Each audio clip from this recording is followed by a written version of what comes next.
और जैसे ही पानी पीने लगता है उसे वहाँ एक छाया दिखाई देती है जो फूट फूट कर रो रही होती है। वो मोहन की आत्मा है। क्या हो गया? आप यहाँ अकेले बैठकर क्यों रो रहे हैं? मुझे बचा लो बेटा, उस रहस्यमय पेड़ से मेरा शरीर वापस ला दो, और कई गांव वाले वहाँ कैद हैं। ये क्या? आप तो यहाँ बैठे हो, फिर आपका शरीर उस पेड़ में कैसे हो सकता है? यहाँ सिर्फ मेरी रूह है, मेरा शरीर तो उसी पेड़ ने कैद कर लिया है। मैं उसके सवाल का सही जवाब नहीं दिया और उसने मेरा शरीर छीन लिया। मुझे आजाद कर दो बेटा, मुझे फिर से इंसान बना दो। इतना कहते ही मोहन की छाया वहाँ से गायब हो जाती है। ये सब देखकर अर्जुन डर के मारे सन्न रह जाता है। इसका मतलब उस रहस्यमय पेड़ के पास बहुत सारी डरावनी शक्तियाँ हैं। मुझे किसी भी तरह इन निर्दोष गांव वालों को उस पेड़ से मुक्ति दिलानी ही होगी। अर्जुन पानी पीकर आगे बढ़ता है।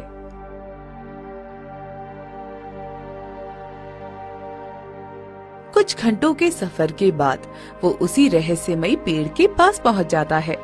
वहाँ उसे एक छोटी सी घायल चिड़िया तड़पती हुई दिखती है। अरे, ये बेचारी चिड़िया तो बहुत घायल है, मुझे इसकी मदद करनी चाहिए। अर्जुन उसे उठा लेता है और पास से कुछ औषधि वाले पत्ते तोड़कर उन्हें पीसकर उसके जख्मों पर लगा देता है। थोड़ी ही देर में चिड़िया होश में आ जाती है और चहचहाते हुए उड़ जाती है। चलो, लाख लाख शुक्र है, इस बेचारी की जान बच गई। तभी अर्जुन की नजर उस विशाल रहस्यमयी पेड़ पर जाती है। उस पेड़ के तने से एक अजीब सी डरावनी और तेज रोशनी निकल रही होती है। अर्जुन घने जंगल के बीच उस विशाल और चमकते हुए रहस्यमयी पेड़ के सामने खड़ा हो जाता है। पेड़ से एक अजीब सी रोशनी निकल रही थी। चलो, लगता है कि यही वो रहस्यमय पेड़ है जिसके अंदर गांव वाले कैद हो जाते हैं। ए रहस्यमय पेड़, मेरे सवालों का जवाब दे। मेरे जन्म का रहस्य क्या है? क्या तुम बात कर सकती हो? तुम हर बार सबसे सवाल करती हो, अब की बार तुम मेरे सवाल का जवाब दो। इतनी हिम्मत देखकर रहस्यमयी पेड़ भी अचंभव में पड़ गया। तभी उस पेड़ के भीतर से एक भारी और गूंजती हुई रहस्यमयी आवाज आती है। तुम पहले व्यक्ति हो जो तुम मुझसे सवाल पूछ रहे हो। मैं एक रहस्यमयी पेड़ हूँ, लेकिन तुम यहाँ क्यों आए हो? चले जाओ यहाँ से। नहीं, मैं अपने जन्म का रहस्य जानने आया हूँ और मैं अपनी माँ का भी पता लगाना चाहता हूँ। क्या तुम ही मेरी माँ हो? क्यों नहीं, मैं तुम्हारे जन्म का रहस्य सुलझा सकती हूँ, लेकिन तुम मेरे बेटे हो, ये मैं कैसे मानूं?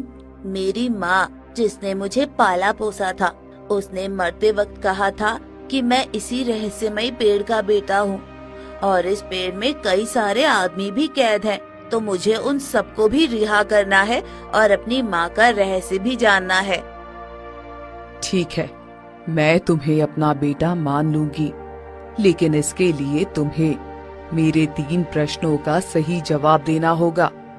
अगर तुम मेरे 3 प्रश्नों का सही जवाब दोगे तो मैं मान लूंगी कि तुम मेरे बेटे हो और तुम्हें ढेर सारे सोने, चांदी, हीरा और जवाहरात मिलेंगे।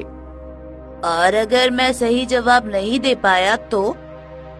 अगर तुम सही जवाब नहीं दे पाओगे तो तुम हमेशा के लिए इसी पेड़ में समा जाओगे। क्या तुम इसके लिए तैयार हो? अर्जुन कुछ पल के लिए सोच में पड़ गया। उसे समझ ही नहीं आ रहा था कि वो क्या करे, लेकिन उसे अपने जन्म का रहस्य जानना था और गांव वालों को आजाद भी करवाना था। वो हिम्मत करके शर्त मान लेता है। ठीक है, तो मैं तीनों सवालों का सही जवाब देने के लिए तैयार हूँ। ठीक है अर्जुन, अगर तुम खुद को मेरा पुत्र मानते हो तो अपनी बुद्धि का परिचय दो। मेरा पहला सवाल सुनो। वो कौन सी चीज है जो आंखों से दिखाई नहीं देती, पर जब वो टूटती है तो उसकी आवाज पूरी दुनिया सुनती है? उसे जोड़ने के लिए कोई गोंद या कोई कील काम नहीं आती। अर्जुन कुछ पल सोचकर बोला, इसका जवाब बहुत सरल है। वो चीज है विश्वास। जब किसी का विश्वास टूटता है तो उसकी गूंज दिल की गहराइयों तक जाती है। उसे केवल प्रेम और सच्चाई से ही वापस जीता जा सकता है, किसी बाहरी चीज से नहीं। बहुत खूब। अब मेरा दूसरा और भावनात्मक सवाल सुनो।